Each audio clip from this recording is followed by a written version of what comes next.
What's in store for your business this week at Staples? Shopping like a CEO? My, look at those savings. Right now at Staples, save like a big cheese, a big shot, a boss. Because this week, when you buy one expanding file folder, you get a second one 40% off. Those are boss-size savings. So start the new year right by stocking up, saving big, and getting organized. At Staples, where there's a whole lot in store. Ends 2/2/19, in-store only, valid on select assorted SKUs.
Happy Sunday. Cancel all morning in that sense. Of course, the word morning has more of a meaning to do with history than it does with the synonym to mourn. And so I say either way until I can teach that. Happy Sunday to you. Happy Sun's Day. How about that?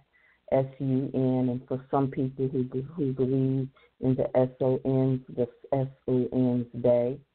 And so, but there is so much more to understanding even those two synonyms as well. Welcome this morning. I am LaTanya Taylor, affectionately known as the Rev Coach, the Juicy Spirit Mama, the Priestess of Purpose, Pleasure, and Passion. And if you hear me breaking down words, that is exactly what I love to do, because we have been taught how to spell. And so words are casting methods that keep us sometimes in a cycle of attraction of certain ideas and concepts that attach to us that we no longer can fully use when we want to level up. So this Sunday, I am so honored to hold this space for you as we move into our next lesson for this Sunday from A Course in Miracles.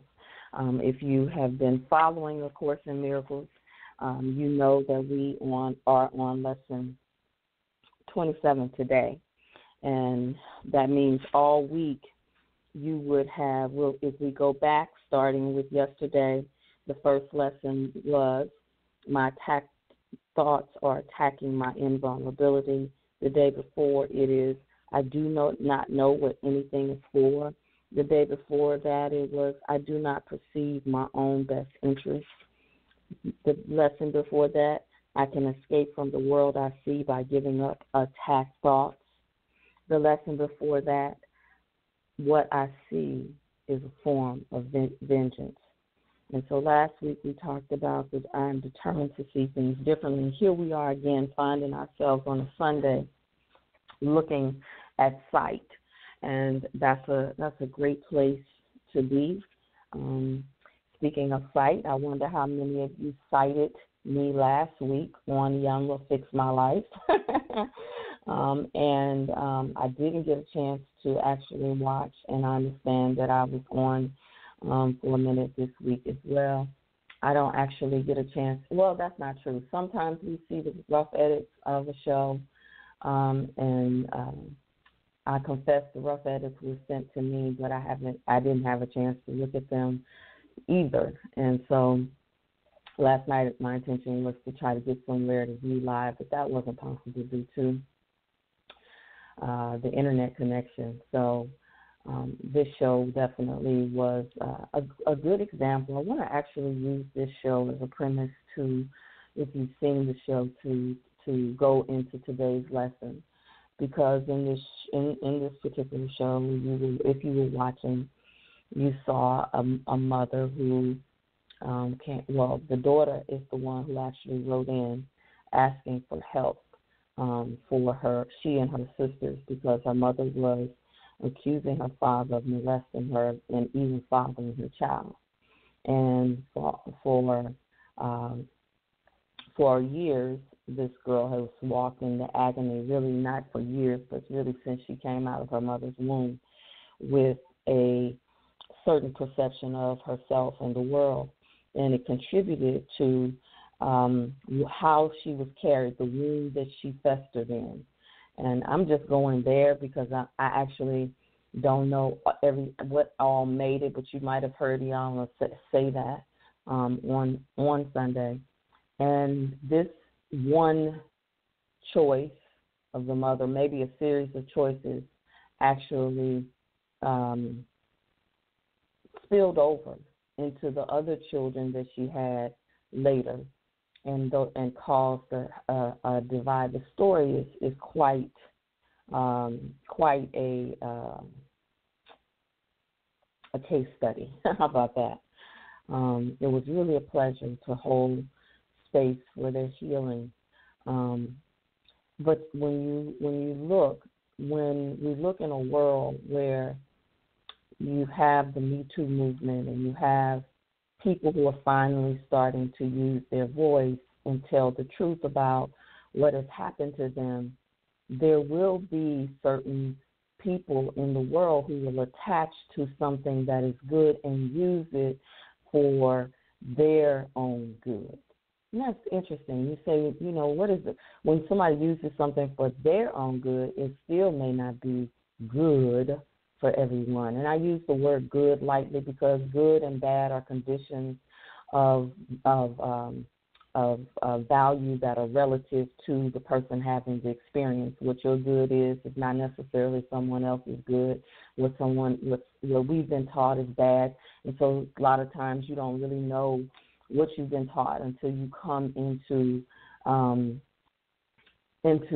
an experience with other people, whether it be a team, a marriage, a best friend, or something that brings you into to proximity to others. And that's why I love the show Trading Spaces, or sometimes Trading Spouses, where you have to go live somebody else's lifestyle. And most of the time, how you handle it either opens you up to lessons or shuts you all the way down and causes havoc. Because many of us have only been exposed to our world. And so in our world, the measurement for good and bad sometimes is based off of precepts that we inherited. I hope you're with me this morning because this is important as we go into this lesson. Because when you look at the allegations, the name of the show, if you all haven't watched, is The Lie Detector Says. If you look, the girls grew up hearing the story that they were given all of their life. Even though there was inconsistencies in the story, in their spirit, in their body, they weren't sure. It affected their perception. Now, one sister knew that it was a lie because of how she experienced her mother's truth, or her mother's manipulation of the lie, of the truth.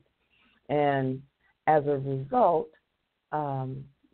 police were involved, courts were involved, not just the one time that the allegations were made, but throughout, I don't know if that made it to the story as well, throughout the entire, I guess you could say, timeline of after the divorce. And that's a lesson sometimes for those who have experienced divorce or who have experienced separation and have encountered the spirit of vindictiveness, that will sometimes make it seem like the other person is a villain because you're no longer with them or they're not doing what you want them to do. I know everyone knows of a story, even if you aren't that kind of woman. I know that some of you know, and if you have sons, then you may have seen your son walk through a situation like that, or you may have seen children, if you teach children, how what it does to them when they're used as some type of pawn. And I'm still talking about perception because the lesson today is lesson 27, above all else, I want to see. Above all else, I want to see. The Course says today's idea expresses something stronger than mere determination. It gives vision priority among your desires. You may feel hesitant about using today's idea on the grounds that you are not sure you mean it. I want you to pause. I want to pause right there when it says that you are not sure you mean it. Because even if we take it outside of the show's example, when we start talking about sight, one of the things that I was taught as a minister when we would do our prayers, our devotions, and our before we even made it to the consecration for ordination, we were beginning to consecrate things like our eyes and our sight. One of the things that Yamla used to teach us is, she said, when you pray the prayer, create in me a clean heart, renew in me a right spirit. I want y'all to understand that when you say that prayer, you're praying what this lesson is that says, above all else, I want to see. Because out of the heart flows the issues of life. Heart in the Bible is a representation of the subconscious mind. Anytime the word heart is used, it is representing a deeper level of consciousness, oftentimes in the mind that you cannot readily access. See, because there's the conscious mind, that's the mind you know you use every day. It's the thoughts you think that you are aware of. There is the subconscious mind, and these are the thoughts that are below the level of consciousness that you think, but very frequently. And the subconscious mind does not have a sense of humor. It records every experience that you ever had, every interpretation of everything that you have ever seen or felt based off of how you were taught to see as a very young child. I hope you're still with me. And then there is the unconscious mind. The unconscious mind is where there are thoughts that you are absolutely are not aware that you even think.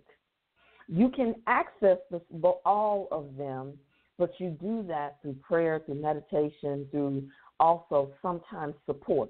And this is why a lot of times for us as Black women, we walk around thinking and saying that we're okay, that we're busy, our calendar is full, we have a lot going on.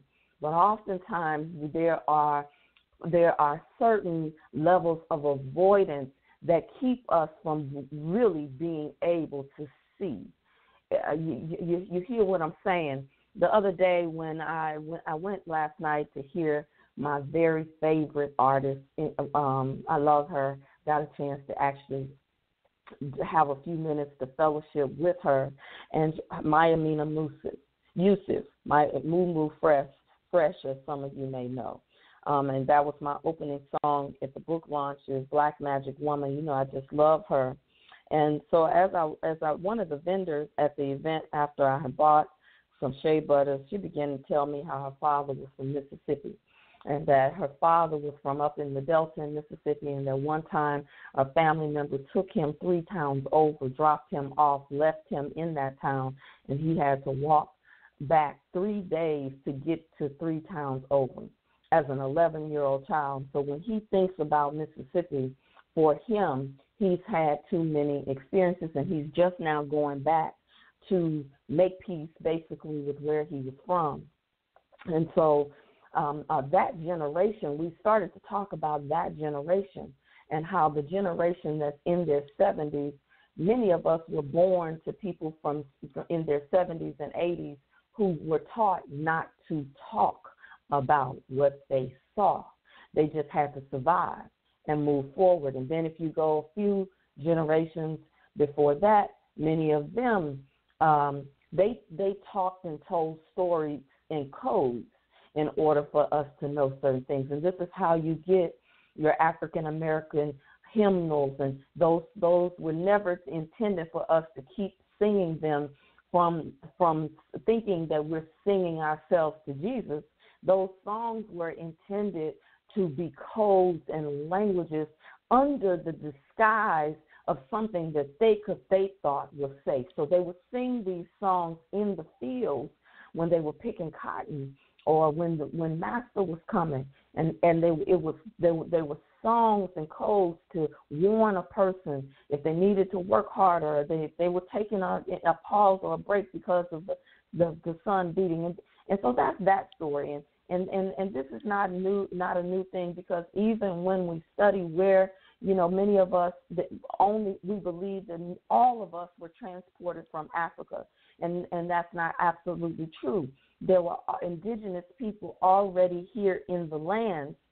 Yes, I'm going back some more generations, because we need to understand that we are not born of trauma. A lot of us start our story at the point of the trauma of the most recent ancestor.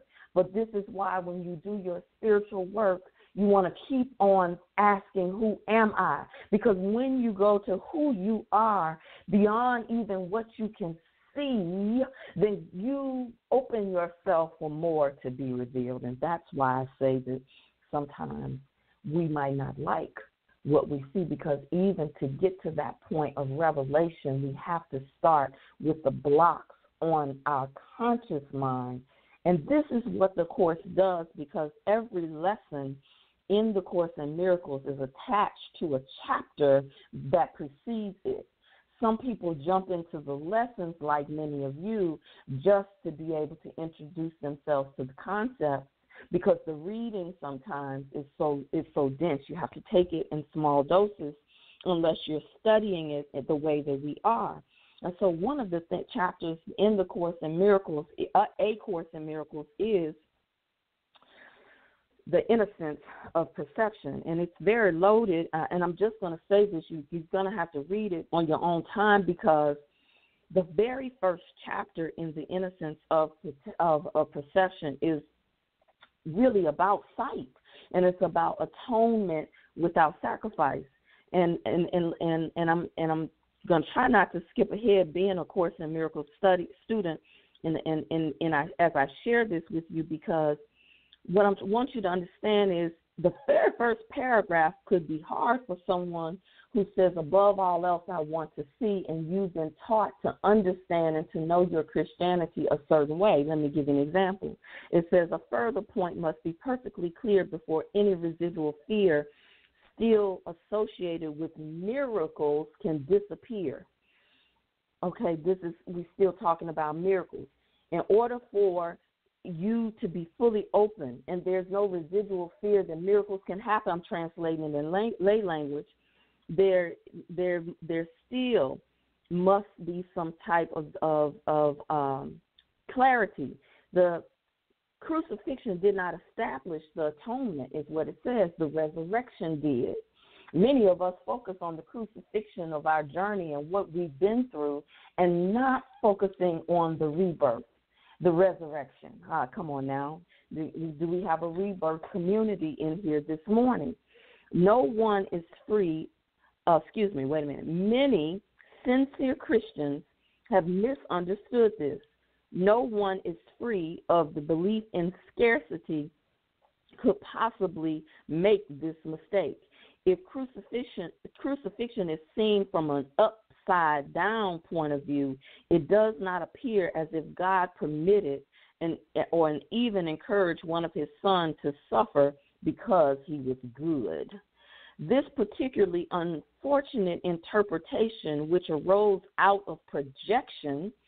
Come on now, how many of us have had an interpretation from our mothers, an interpretation from school, an interpretation from somewhere else, and many of us were taught how to be good. And so what happens in your life when you feel like you've been good, and then you feel like life has not been good to you as a result of you being good? What happens when you've been good to boo-boo? You've been good to your mama and your daddy. You've been good to your children, and they turn around and they don't make the choice or give you the reciprocation of your be good. Because ultimately that is how we're taught to believe about the journey of Jesus. Come on now. And this particular unfortunate interpretation, the Course says, which arose out of projection. Many of us project onto others what we believe is to be the truth about them. Come on now. And why they did what they did, and why they don't do what they don't do. And most of it is born out of fear. And we were taught that even in our religiosity, even if it was Islam.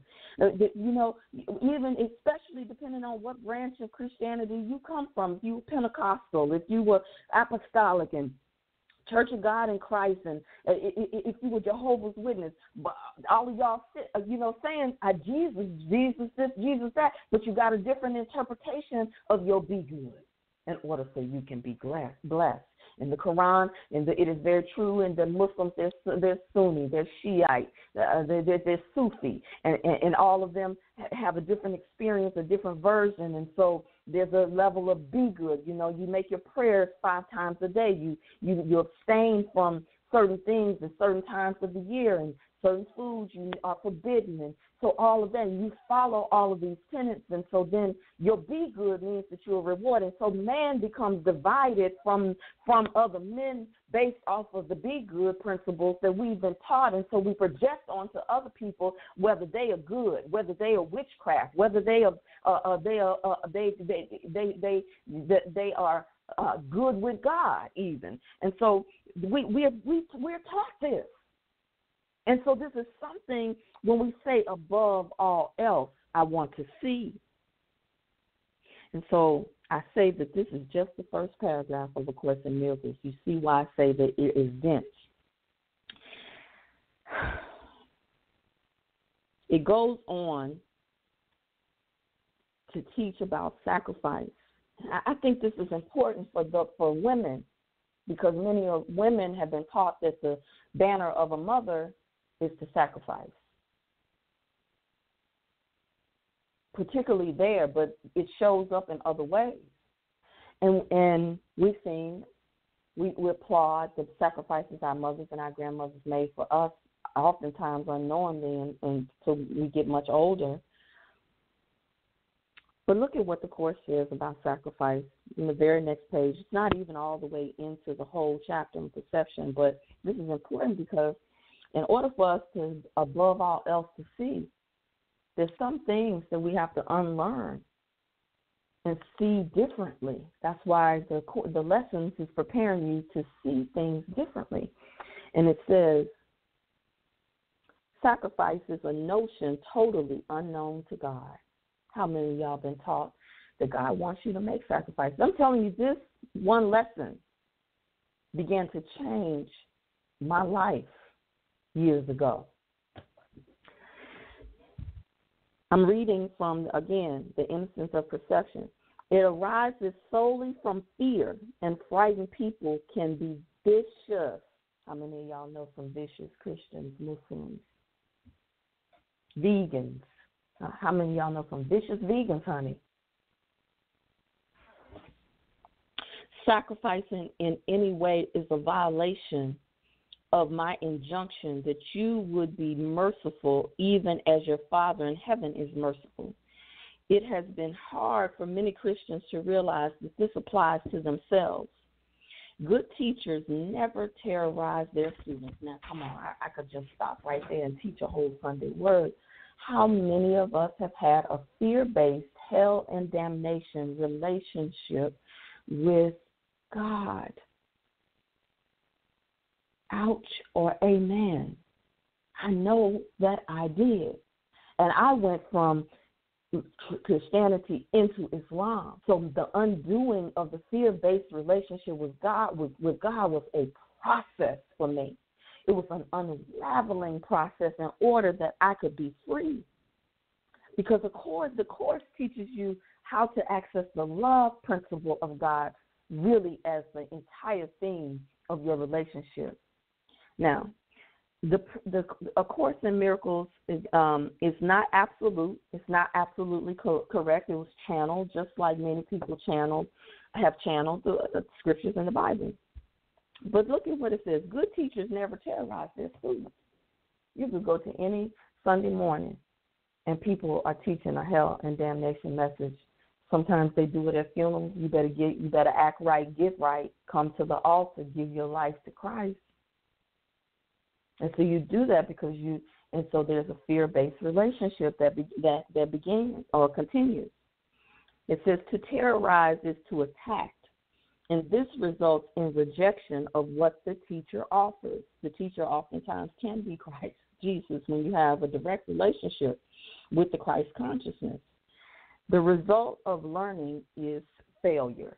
Come on now. I want to stop right there when it says the result of learning is failure. Because how many of us have been on the journey and you feel like you learned all this stuff and you look at your life and you feel like you failed because you did all the things that you were supposed to do. We still have a relationship with God in that way. And so I encourage you to read this on your own terms, but I want to, before I get back into the actual lesson, that you can you can read it on your own. Miracles as a true perception is now the section that I want you to hear in your listening. Certain fundamental concepts cannot be understood in terms of opposites. It is impossible to conceive of light and darkness or everything and nothing as joint possibilities. They are all true or all false. It is essential that you realize your thinking will be erratic until a firm commitment to one or the other is made. A firm commitment to darkness or nothingness, however, is impossible. No one has ever lived who has not experienced some light and something. No one, therefore, is able to deny truth totally, even if they think that they can. Whew. Just take a breath. Sometimes we're on the fence. We're really believing that these principles, particularly of miracles, are true. I confess, I went through that process that the Course calls that there is the opposite. It felt erratic because my safe place was to go to the concepts of how God was going to save me or reward me if I did certain things. I had a conditional love relationship with God. You hear what I'm saying? I'm talking about myself, but I want you to think about you. So I'm back to the lesson because you can get into that perception on your own and have your own wow moments and highlight, if you will. Because this is what it says. There may be a great temptation to believe that some sort of sacrifice is being asked of you when you say you want to see above all else. If you could become uneasy about the lack of reservation involved, add, vision has no cost to me. Oh, my God. What that means is sometimes we think that if we were to see things differently, if we were to look and explore the opposites, that once again we would be punished or something is deviating from something. If fear of loss persists, add further, it can only bless. Ooh, ain't that's a love relationship with God. The idea for today needs many repetitions for maximum benefit.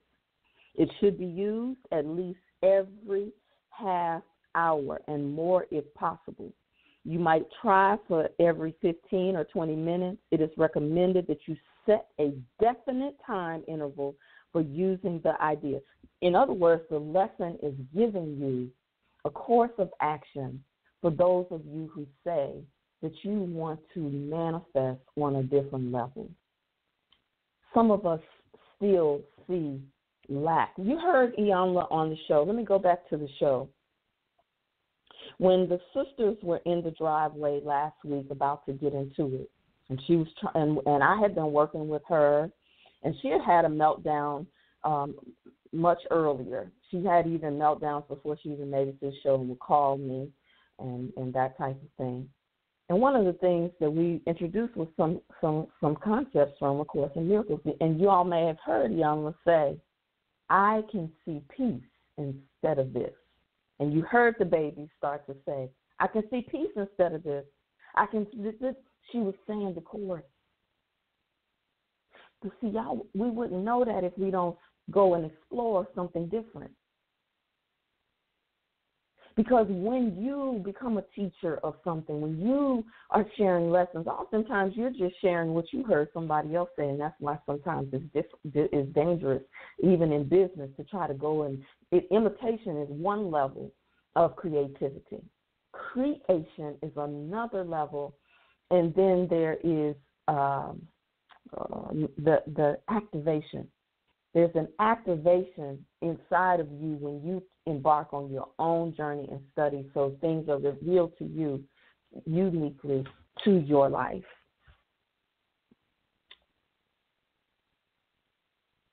Sisters, this journey, above all else, I want to see when I teach women.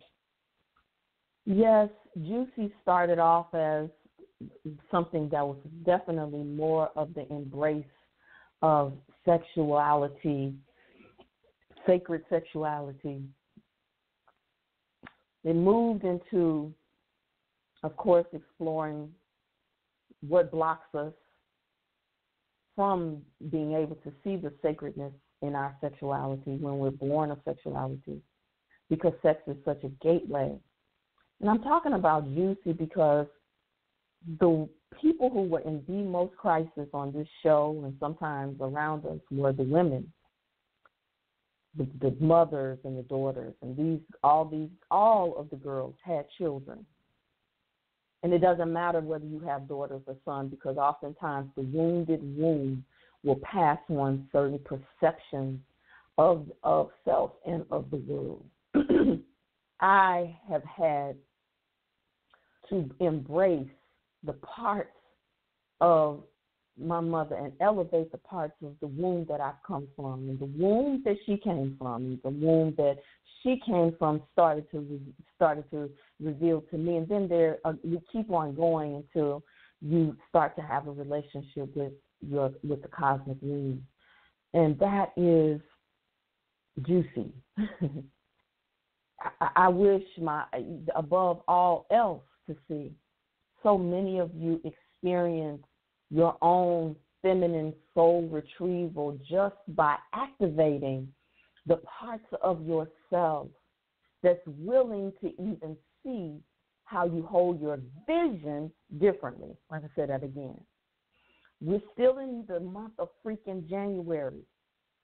We're not even all the way into the year. Feels like it. I mean, this year feels like we've been in it a long time to me. And because of the cosmos and certain things, it has not even been optimal to really do your vision casting for the year.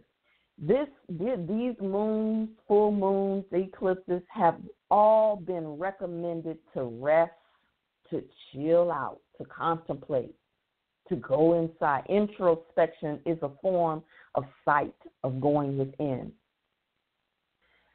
Now we just had another eclipse, another full moon, and so we're still in a cycle. This really sets the tone for the first 6 months.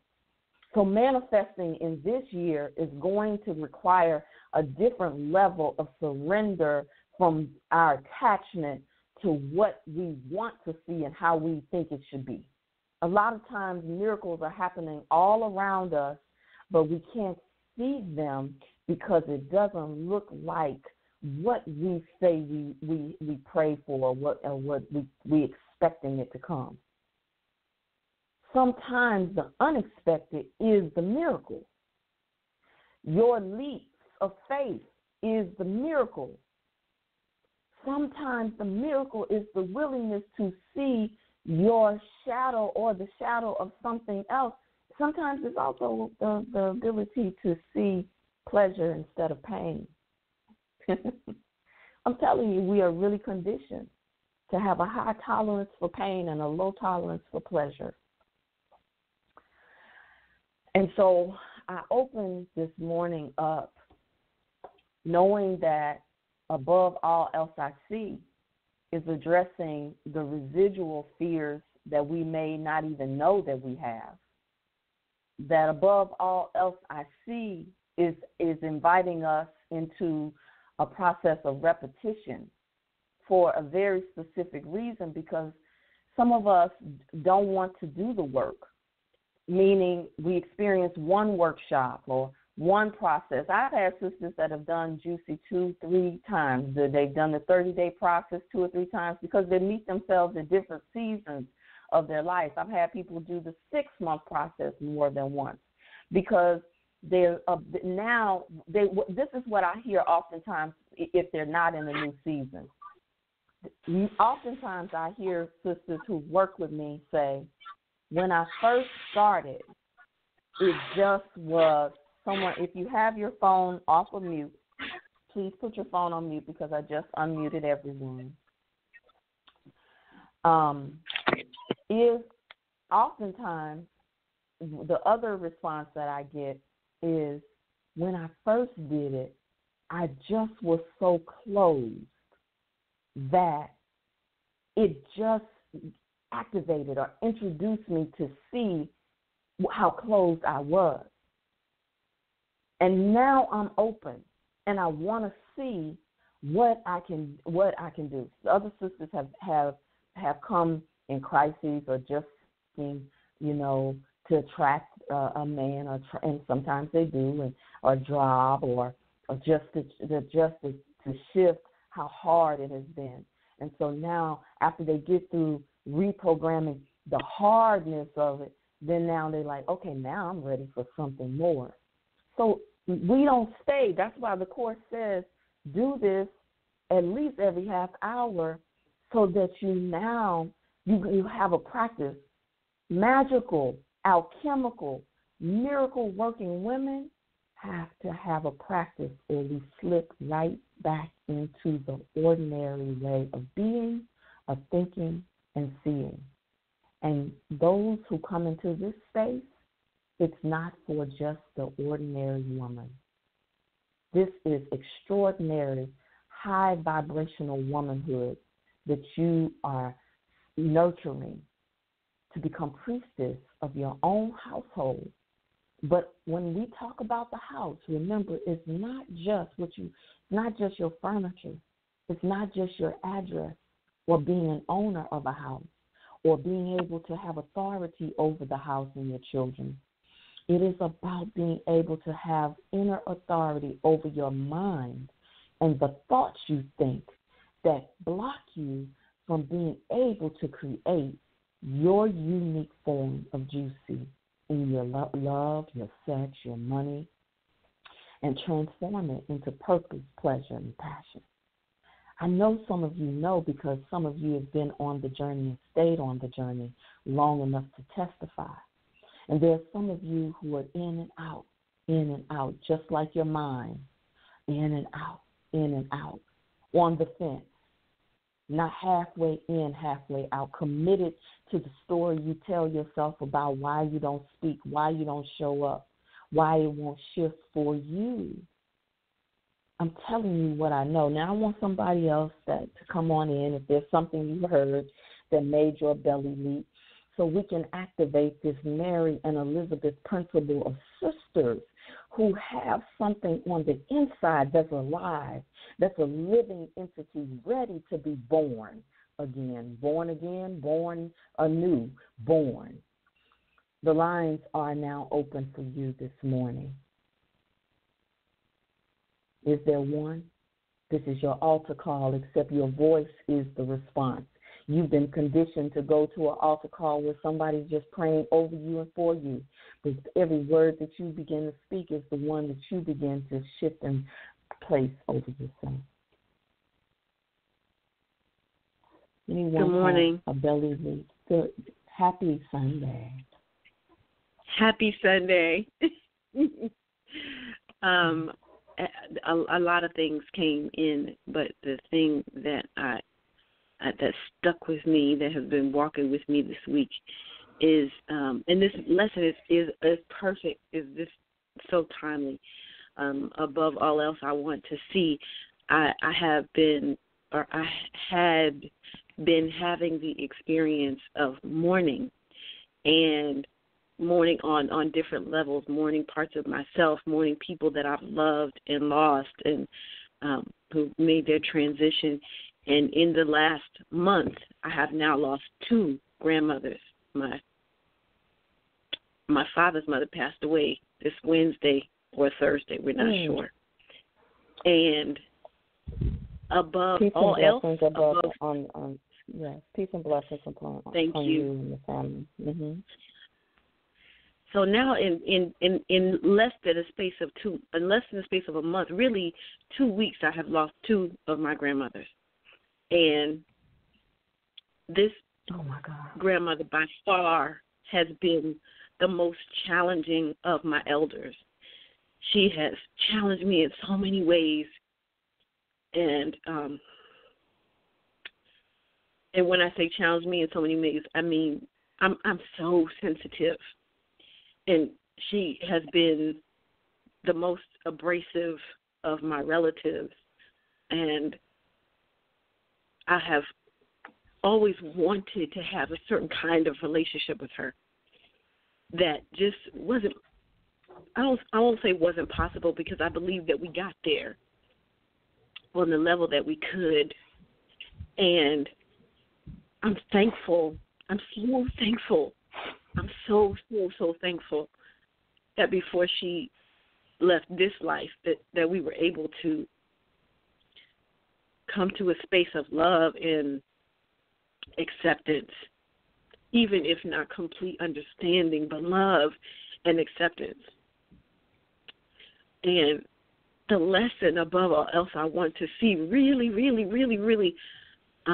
settled in for me, because I found myself really, I had a mix of emotions, because she was not a kind woman.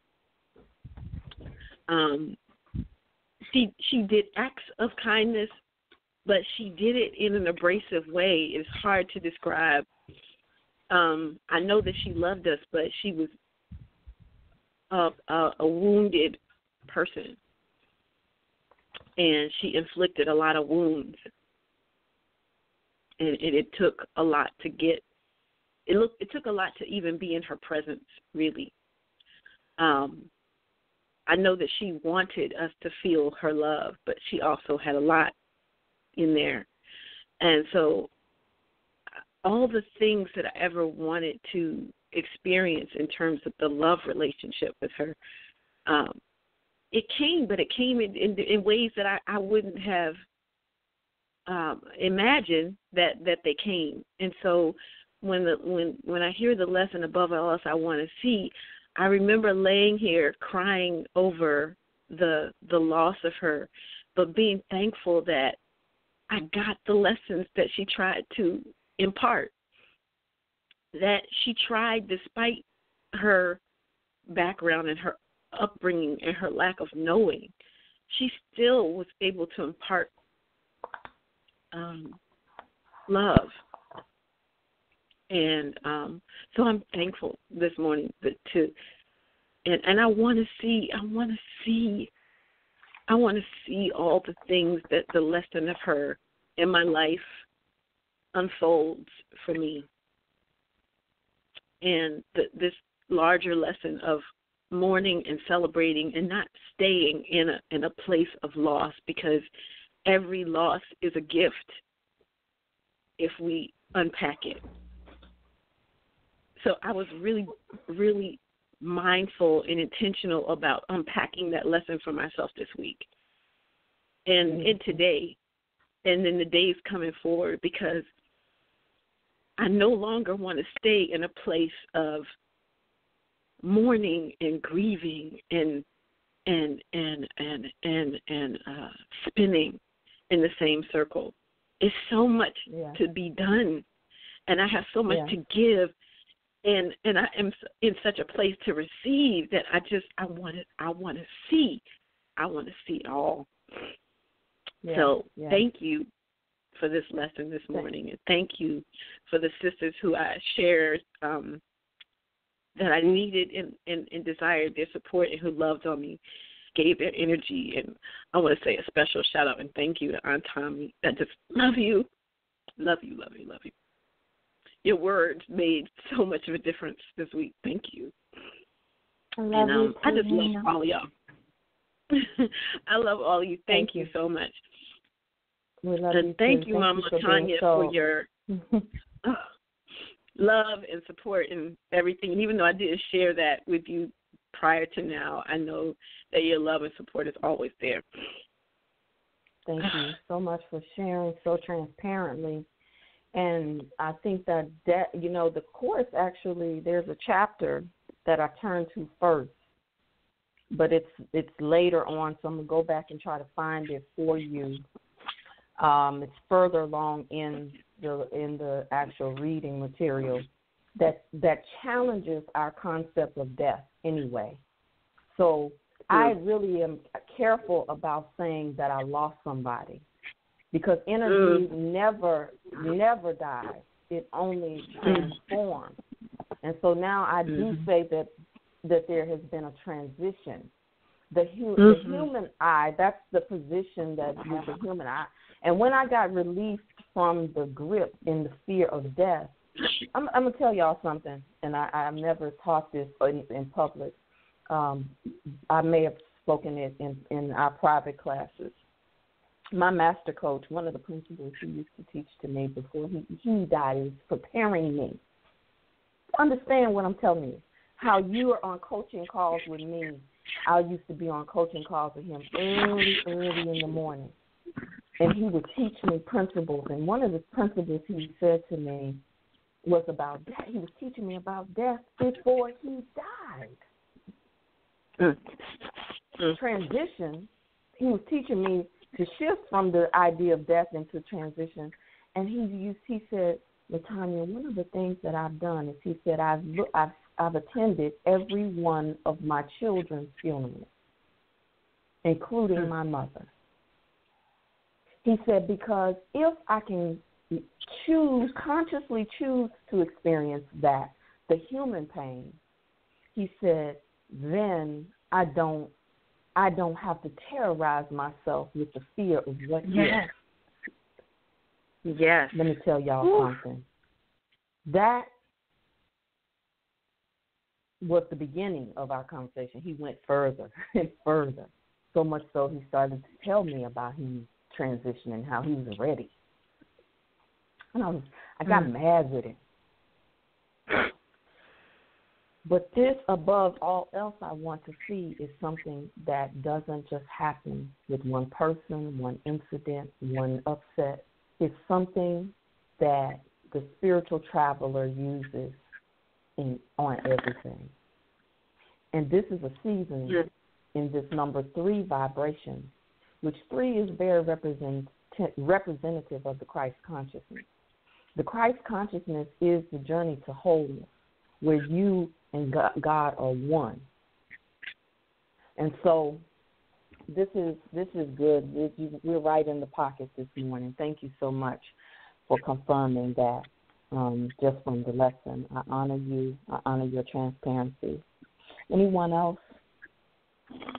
Getting close to the time. Try to make your sharing as concise as possible, because I want you to hear a different kind of prayer this morning.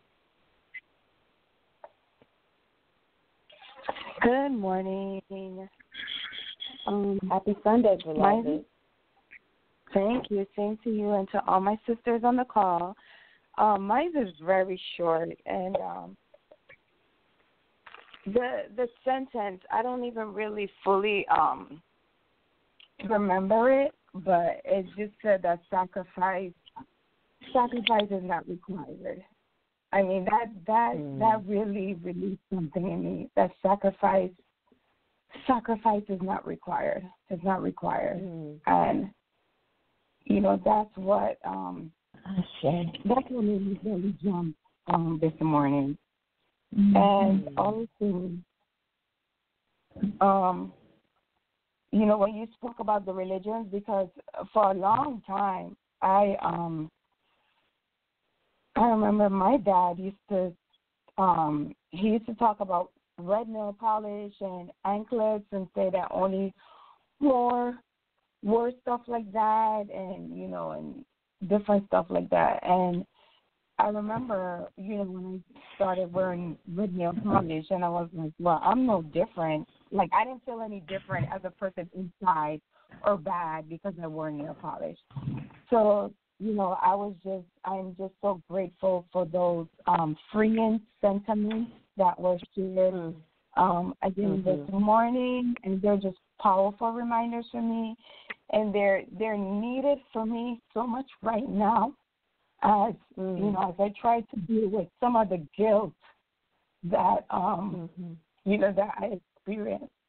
So I just give thanks for you always and for this space. Thank you. Thank you. Thank you so much for sharing as well. I understand what you just shared, partially because I work with you, but mostly because I've worked with myself. And just something as simple as nail polish. For some people, it's nail polish. For other people, it's dancing. For someone else, it may be obligation. Every time you catch yourself feeling obligated for another person, it could be to give more because you're letting go the idea that you'll be taken advantage of if you give more. For some of you, it is exploring the opposite of being shy, to use your voice so that you can take on a new identity. I can tell this story really quickly of my dear friend, Pastor Anika Wilson Brown. She was painfully shy growing up. She tells the story of being painfully shy. What would have happened if she had stuck to the story and been righteous about she's shy, except that I'm shy. Don't try to make me interact with you. Da, da, da, da. She never would have walked into her gifts, y'all. Some of the things that we hold on to become our handicap instead of our anointing. Even when you can take the stories of molestation and see that your womb is not defiled because you take your power back. I know that's heavy to me this morning, so I'm gonna get off of it and save it for another time. Anyone else? Anyone else? Good morning. This is Tommy. I Happy just want Sunday. to say grand Sunday to you all, and thank you so much for that message. I just want to say that in this process that some of us have gone through with Rebirth International, this is a quantum leap. And if you ever decide to embark on that journey, I'm telling you, it is a quantum leap. And I just want to say to you, LaTanya, that when I see you on TV, it just sent chills through my body because I said, this sister is her testimony. And I said, LaTanya, she took a quantum leap, and all of that came from inside of her, inside. And so this is really some inside work. And if you ever want to go further in your life, on your journey, realize your vision, take that leap. And that's all I got to say. Thank you. Thank you, beloved. Thank you so much. Thank you. So much. I love and adore you just because you're an example of so many of sticking with the journey. If there's something else that you are... Can I interrupt you for a second because I don't have very long, but I just wanted to say something because I've been reading A Course in Miracles pretty much every day, and I try to do a lot of inflection. And so when it comes to the word perception and any of the perception, interception, I feel like God revealed to me that perception is the flow of something, whether we're talking about pain, life, blood, thoughts, whatever. It's the flow of something. And so each one of those words, perception, interception, reception, is doing something with the flow of it. And so what I got this week was to encourage the flow and not to cut it off. Yeah. Ooh, that's good. Yeah. We like that in the juicy space. The juicy people, we love flow. Everything about flow. That's good. That's a great note to go a little higher. This morning I want to do something a little different for you all. Thank you so much, Shakara, for sharing, my love. It's always just, you make my womb jump when I hear your voice. I told you represent a whole line, and she's one of the oldest grandchildren, by the way, of her line. And so I'm taking that to mean that she represents a line of other nieces, my blood niece and other nieces and godchildren that I have out there that will be coming closer to their own butterfly wings. So that being said, I want to take you on another type of prayer. I still want you to get in mind those ancestors, the mothers, some of the fathers that have gone on the other side that are now ancestors. Some angels who know your name, some who you only know of their name. Some you might not know their name, but you know they exist. I want you to get in touch with that right now. And I heard something last night, and I was told to share this with you, and it's both. I'm taking myself, switching the audio a little bit if you hear a change in my voice. I want you to put your hands on your womb, and I want you to close your eyes. Don't go to sleep, but close your eyes. And I want you to hear this prayer this morning in this song.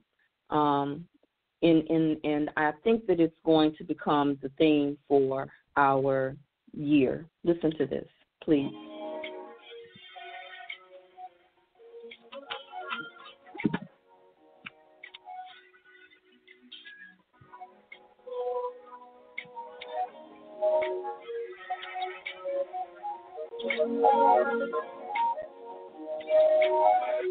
You take a breath in through your nose and out through your mouth.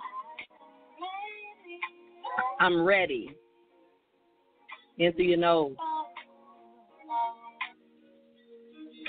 To be vulnerable. I'm ready. To finally let go.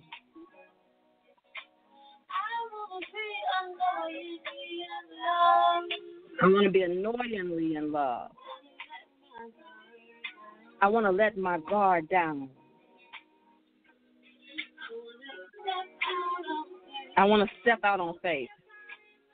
I want to dance in the rain.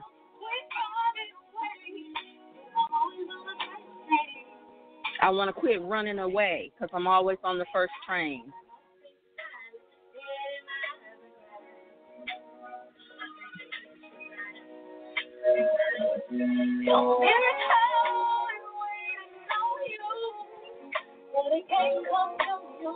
Your miracle is waiting on you, but it can't come till you're ready.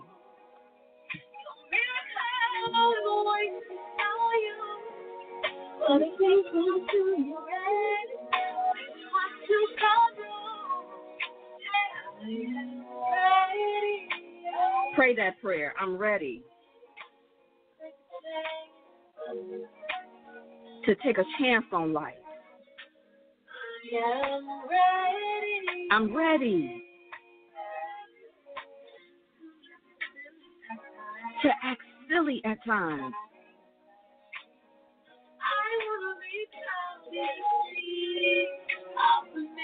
I want to be childishly optimistic. Live my life unscripted. I want to step out on faith. Dance out in the rain. I want to quit running away because I'm always on the first train.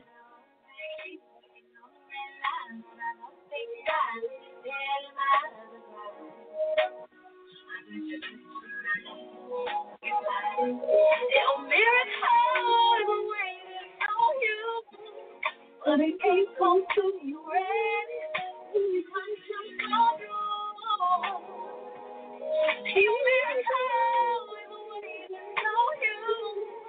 but it can't come to you ready.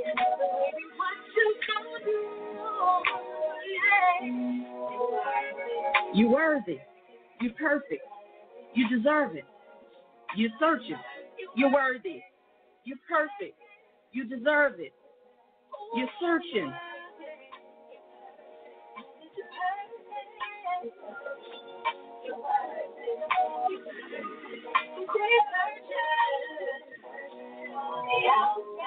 Quit searching on the outside. You find your miracle in the right time.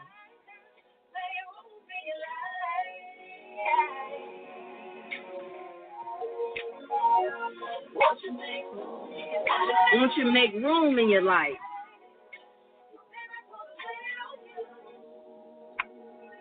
Woo. That's a hallelujah right there. For me, I don't know about you. Is that a hallelujah for anybody on the call? Do we have a church in here? Amen. Amen. Hallelujah. Yes. Hallelujah. When you're ready. When you're ready. The miracle can't come until you're ready. What does your ready look like? What does it look like for you? Ready, ready, ready. And so we close out just saying that let the word that has already come forth be blessed. Let it go into the crevices of our minds and our hearts, doing and accomplish that which we sent it forth to do, which is to be a magnet for miracles, a medium for miracles, to shift everything, to shift it, and above all else, that we can see the shift. I thank you, Holy Spirit, for the sisters that have gathered here this morning and the homes that they represent and the lineages that they are activating. I thank you that we can't lose with the stuff we use. We can't make up the stuff called miracles. And I thank you for the miracle-working consciousness that is active in our lives, in our love, in our heart, in our womb, and that we are healing 7 generations in front and 7 generations behind us because we are the ones who said yes. We are the ones who have risen to the occasion. And so we thank you that God will continue to give to us the provision for the vision that each and every one of us hold. And to this morning, we say yes and ashe. We let it be so, and so it is. Ashe. Ashe. Listen, everyone, I'm willing to open up the Juicy You. If there's serious people who are just been hesitant, procrastinating, send me an inbox. I will open up the early bird registration for anyone under the sound of my voice, live or on the replay. I will open it up at the early bird registration cost for the next 24 hours. It ended on yesterday. You got to be ready for your miracles. You got to ask for what you need. Someone has already asked for what they needed. There are payment plans available. I want to make this Juicy You more magical than any other one that we've ever had because of the miracle working consciousness that's happening for us all around. I love you, and there's nothing you can do about it. I look forward to connecting with you on the other side. Have a good love you too. Sunday, and I'll see you all or talk to you all in other ways very soon. Ciao, everyone. Ciao. Ciao. Love you.